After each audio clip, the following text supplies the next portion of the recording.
دنیا تیزی سے تیسری عالمی جنگ کی جانب بڑھ رہی ہے۔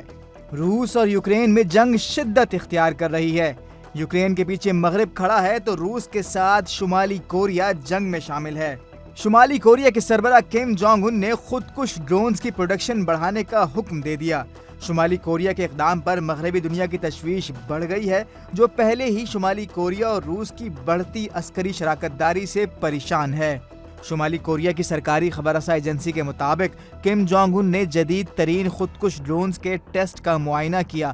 مختلف قسم کے جدید ترین خودکش ڈرونز کو پیونگ یانگ ان مینڈ ایریل ٹیکنالوجی کمپلیکس نے تیار کیا ہے۔ خبر ایجنسی کے مطابق یہ ڈرون زمین اور سمندر میں موجود ٹارگٹس کو کسی گائیڈڈ میزائل کی طرح بالکل صحیح نشانہ بنا سکتے ہیں۔ ٹیسٹ کے موقع پر کم جونگ ان نے ماڈرن وارفیئر میں ڈرونز کی بڑھتی اہمیت اجاگر کرتے ہوئے ہدایت جاری کی کہ جلد از جلد جدید ڈرونز کی بڑے پیمانے پر پروڈکشن شروع کی جائے۔ شمالی کوریا نے خودکش ڈرونز کو اگست میں متعارف کروایا تھا۔ ملٹری ماہرین کا خیال ہے کہ روس کے ساتھ بڑھتے تعاون کی وجہ سے شمالی کوریا جدید ترین خودکش ڈرونز بنانے کے قابل ہوا ہے۔